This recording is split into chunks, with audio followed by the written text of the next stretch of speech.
नहमदुहु व नुसल्ली अला रसूलिहिल करीम अम्मा बाद फ़ौज़ बिल्लाहि मिनश शैतानिर रजीम बिस्मिल्लाहिर रहमानिर रहीम रब्बि इश्रह ली सदरी व यस्सिर ली अमरी वहलुल उक़दतम मिन लिसानी यफ़क़हू क़ौली। अस्सलामु अलैकुम व रहमतुल्लाहि व बरकातुहू। आज हम सूरह नूह की मफ़हूम और मानी को समझने की कोशिश करेंगे। बिस्मिल्लाहिर रहमानिर रहीम। शुरू अल्लाह के नाम से जो बड़ा मेहरबान निहायत रहम वाला है। इन्ना अरसलना नूहन इला कौमी, हमने भेजा था नूह को उनकी कौम की तरफ। अन अनजिरा कौमका मिन कब्ली अन यातियहुम अज़ाबुन अलीम, कि खबरदार कर दो अपनी कौम को उससे पहले कि आदम के उन पर एक दर्दनाक अजाब।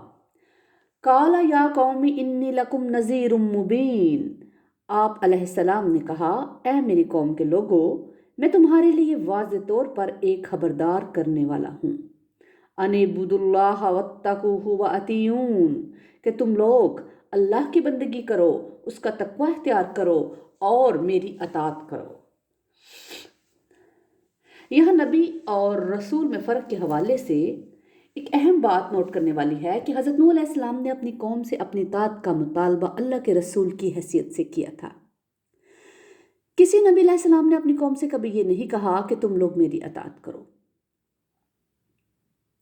हज़रत यूसुफ अलैहिस्सलाम ने भी नबी थे, आप अलैहिस्सलाम ने भी मिस्र के बादशाह को ये नहीं कहा कि मैं नबी हूँ, तुम पर मेरी अताअत करो।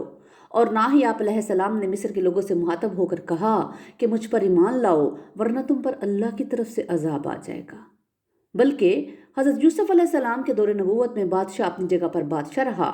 आप अलैहिस्सलाम उसकी बादशाही में एक बहुत बड़े अहदे पर काम करते रहे और दावत व तबलीग का फरीज़ा भी अंजाम देते रहे।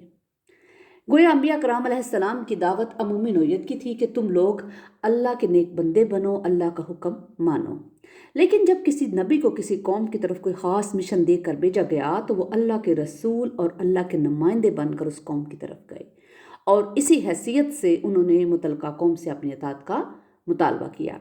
जैसे कि कुरान पाक में अल्लाह पाक ने फरमाया, वमा अरसलना मिन रसूलिन इल्ला लियुताअ बिइज़्निल्लाह, सूरत निसा, हमने नहीं भेजा किसी रसूल को मगर इसलिए कि उसकी इताअत की जाए अल्लाह के हुक्म से। और उसके अलावा एक और जगह पे अल्लाह पाक ने फरमाया, जिसने अताअत की रसूल की उसने अताअत की अल्लाह की। यग़फ़िर लकुम मिन ज़ुनूबिकुम, अल्लाह तुम्हारे गुनाह माफ़ कर देगा, अल्लाह तुम्हारे कुछ गुनाह माफ़ कर देगा। यहाँ पर हर्फ मिन जो है बहुत मानी हीज़ है, यानी सब के सब गुनाह माफ़ होने की ज़मानत नहीं, अलबत्ता कुछ गुनाह ज़रूर माफ़ हो जाएंगे।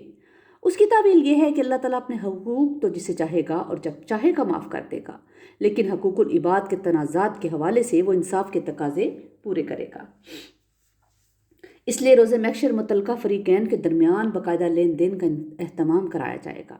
मसलन अगर किसी शख्स ने किसी का हक़ गस्ब किया होगा, किसी की इज़्ज़त पर हमला किया होगा या कोई भी जुल्म किया हो गया तो ऐसे जालिम की नेकियों के ज़रिए से मुतलका मज़लूम की तलाफ़ी की जाएगी। और अगर लेन देन में किसी जालिम की नेकियां कम पड़ गईं तो हिसाब बराबर करने के लिए उसके जुल्म का शिकार होने वाले मज़लूमों के गुनाह उसके खाते में डाल दिए जाएंगे।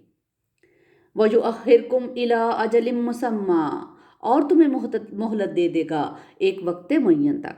यानी अगर तुम अल्लाह को मबूद मानते हो और उसका तकवा इख्तियार करोगे और मेरे अहकाम की तामील करते रहोगे तो अल्लाह ताला कुछ मुद्दत के लिए तुम्हें बहैसियत कौम दुनिया में ज़िंदा रहने की मज़ीद मोहलत अता फरमा देगा।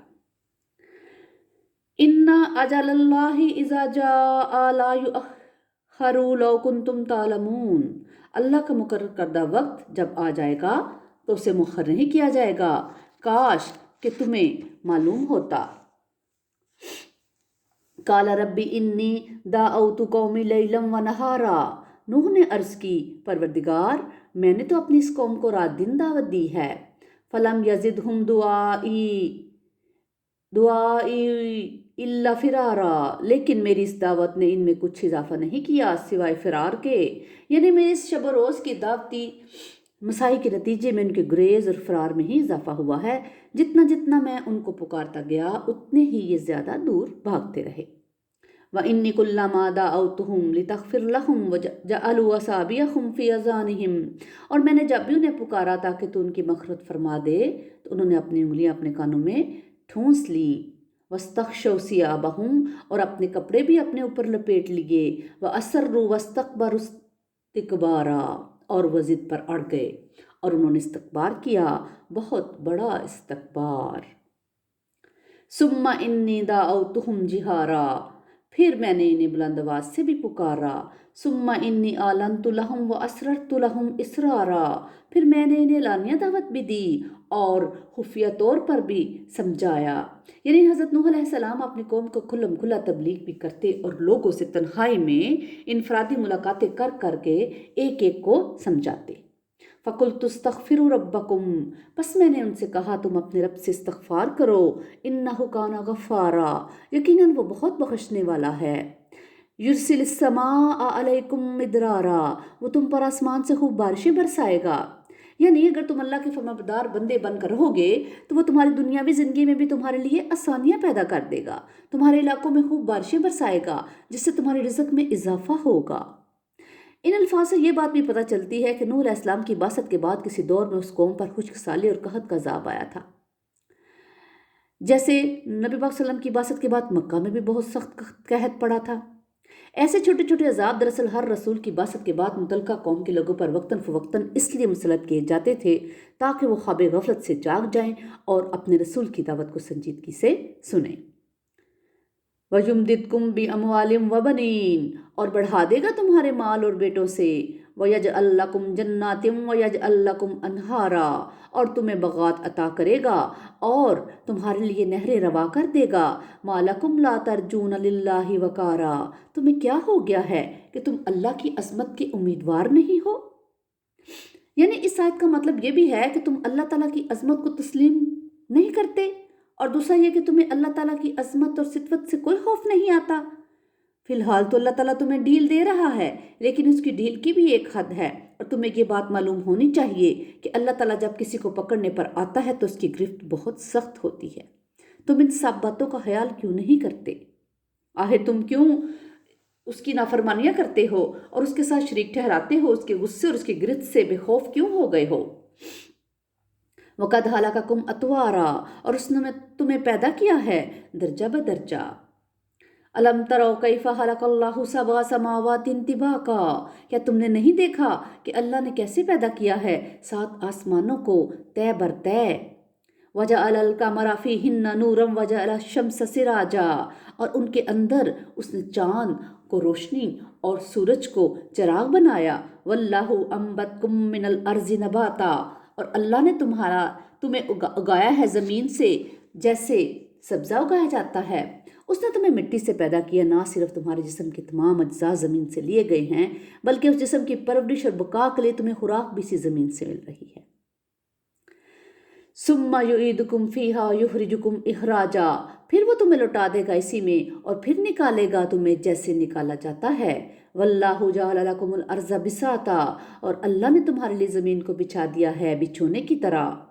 لِتَسْلُكُوا مِنْهَا سُبُلًا فِجَاجًا، تاکہ تم چلو پھر اس میں کشادہ راستوں پر۔ قَالَ نُوحٌ رَبِّ إِنَّهُمْ عَصَوْنِی، نوح نے کہا پروردگار انہوں نے میری نافرمانی کی۔ وَاتَّبَعُوا مَن لَّمْ يَزِدْهُ مَالُهُ وَوَلَدُهُ إِلَّا خَسَارًا، اور انہوں نے ان لوگوں کی پیروی کی جن کے مال اور اولاد نے ان کے لیے سوائے خسارے کے اور کچھ نہیں بڑھایا۔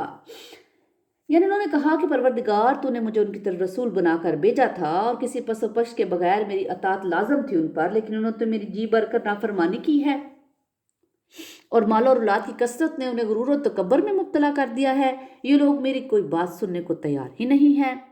وَمَكَرُوا مَكْرًا كُبَّارًا، اور ان لوگوں نے ایک چال بھی چلی، بہت بڑی چال۔ یہ قوم نوح کے بڑے بڑے سرداروں کی اس چال کا ذکر ہے کہ جس کے تحت انہوں نے بسبی اور نسلی عصبیت کا سہارا لے کر عوام کو حضرت نوح علیہ السلام کے خلاف بھڑکایا۔ انہوں نے اپنے اسلاف میں سے بڑے بڑے اولیاء کے بت بنا کر رکھے ہوئے تھے اور انہی بتوں کو وہ لوگ پوجا کرتے تھے۔ جب حضرت نوح علیہ السلام نے انہیں ان بتوں کو چھوڑنے اور ایک اللہ کی عبادت کرنے کی دعوت دی تو قوم کے سرداروں کو آپ کے خلاف یہ دلیل مل گئی کہ آپ نے ان کے بزرگوں اور اولیاء اللہ کو تنقید کا نشانہ بنایا ہے۔ چنانچہ اس مضبوط اور مؤثر دلیل کو بنیاد پا کر انہوں نے اپنے عوام کو اس نعرے پر متحد کر لیا کہ اب جو ہو سو ہو، ہم اپنے ان معبودوں کو کبھی نہیں چھوڑیں گے۔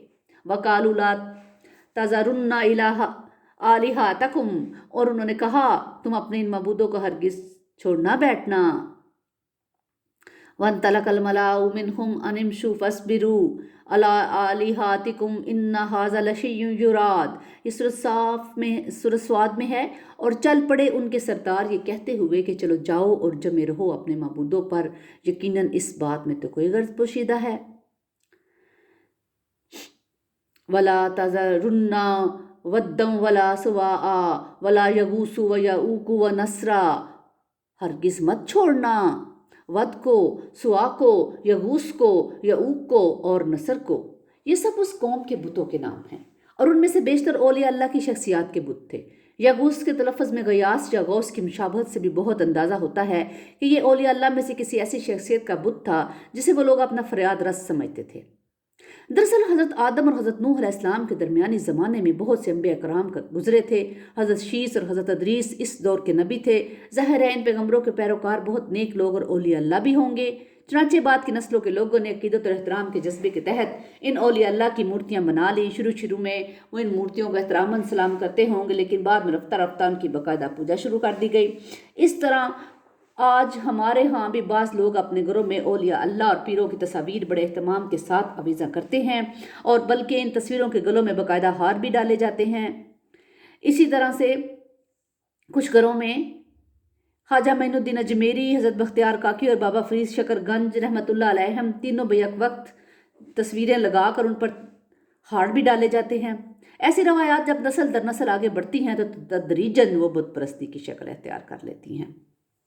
जाहिर है कि अकायद और नजरियात में बिगाड़ एकदम पैदा नहीं होता, बल्कि मुल्तान की ज़बान में इस अमल को यूं बयान किया जाता है कि बंदा थेंदा थेंदा है थी वेंदा है, कि बहरहाल बाज़ इंसान नजरियाती तौर पर रफ्ता रफ्ता इस कदर बदल जाता है कि उसे खुद भी पता नहीं चलता कि वो कहाँ से कहाँ पहुँच गया है। वक़द अज़ल्लु कसीरा वला तज़िदिज़्ज़ालिमीना इल्ला ज़लाला, और उन्होंने तो बहुतों को बहका दिया है, और ए अल्लाह अब तो इन जालिमों के लिए सिवाय गुमराही के और किसी चीज़ में इजाफा न फरमा। हज़रत नूह अलैहिस्सलाम के अल्फाज से इस बात का अंदाज़ा होता है कि इस मरहले पर आप अलैहिस्सलाम के सब्र का पैमाना लबरेज हो चुका है। अब आपकी हमीयत दीनी को इस नाहंजार कौम का ईमान लाना भी गवारा नहीं, बल्कि अल्लाह ताला के हजूर फरियाद करना है कि परवरदिगार अब तो उनकी गुमराही में और इजाफा कर दे। बिल्कुल ऐसी ही कैफियत की झलक हज़रत मूसा अलैहिस्सलाम की दुआ में भी आती है। और मूसा ने अर्ज़ किया, ए मेरे परवरदिगार, तूने फ़िरौन और उसके सरदारों को समाने ज़ैब व ज़ीनत और अमवाल अता कर दिए हैं दुनिया की ज़िंदगी में, परवरदिगार इसलिए कि वो लोगों को गुमराह करें तेरे रास्ते से। ए हमारे रब, अब इनके अमवाल को बर्बाद कर दे और उनके दिलों में सख्ती पैदा कर दे कि ये ईमान न लाएं जब तक ये खुल्लम खुल्ला देख न लें अज़ाब अलीम को। मिम्मा हातियातिहिम उगरिकू फउदहिलू नारा, अपनी खताओं की वजह से ही वो गर्क किए गए और दाखिल कर दिए गए आग में। फलम यजिदू लहुम मिन दुनिल्लाहि अंसारा, तो ना पाया उन्होंने अपने लिए अल्लाह के मुकाबिल कोई मददगार। वकाला नूहुर रब्बी ला तज़र अलल अर्ज़ि मिनल काफिरीना दय्यारा, और नूह ने कहा, ए मेरे परवरदिगार, अब तो इस ज़मीन पर काफरों का बसता हुआ एक घर भी मत छोड़। ये हज़रत नूह अलैहिस्सलाम की फरियाद का सख्त तरीन हिस्सा है। इन्नका इंतज़रहुम युज़िल्लु इबादका वला यलिदु इल्ला फाजिरन कफ़ारा, अगर तूने उनको छोड़ दिया तो ये तेरे बंदों को गुमराह करेंगे और उनकी नस्लों में भी अब फाजिर और काफिर लोगों के सिवा और कोई पैदा नहीं होगा। यानी उन लोगों की फितरतें मसख हो चुकी हैं, जिसकी वजह से उनकी आइंदा नस्लों से भी कोई खैर की तवक्को नहीं, इसलिए इनका तबाह बर्बाद हो जाना ही बेहतर है। इंसानी तारीख में अल्लाह के किसी बंदे ने शायद ही ऐसी सख्त दुआ मांगी हो, लेकिन हज़रत नूह अलैहिस्सलाम ने 9.5 बरस तक जिस तरह सब्र व इस्तकामत के साथ 950 बरस तक अपनी कौम की ज़्यादतियों को बर्दाश्त किया, तो इस पस मंज़र में आप अलैहिस्सलाम का ये गुस्सा हक के बेजानब था। रब्बिग़फ़िरली वली दैया वली मन दखला बैती मुमिना, परवरदिगार मग़फ़िरत फरमा दे मेरी और मेरे वालिदैन की, और जो कोई भी मेरे घर में दाखिल हो जाए ईमान के साथ उसकी भी। वलिल मोमिनीन वल मोमिनात, और तमाम मोमिन मर्दों और मोमिन औरतों की भी मग़फ़िरत फरमा दे। ये दुआ इस लिहाज से ख़ुसूसी अहमियत की हामिल है कि इसमें अगले और पिछले ज़मानों के तमाम अहले ईमान शामिल हो गए हैं। वला ताज़िदिज़्ज़ालिमीना इल्ला तबारा, اور ان ظالموں کے لیے تو اب کسی چیز میں اضافہ مت کر سوائے تباہی اور بربادی کے۔ اللہ تعالیٰ ہمیں قرآن پاک کو پڑھنے، سمجھنے اور عمل کرنے کی توفیق عطا فرمائے، اور اللہ تعالیٰ ہمیں اپنے فرما بردار بندوں میں شامل فرما لے۔ اللہ تعالیٰ ہماری اولادوں کو بھی اپنا فرما بردار بنا لے۔ ربنا تقبل منا انک انت السمیع العلیم وتب علینا انک انت التواب الرحیم۔ سبحان ربک رب العزۃ عما یصفون وسلام علی المرسلین والحمد للہ رب العالمین۔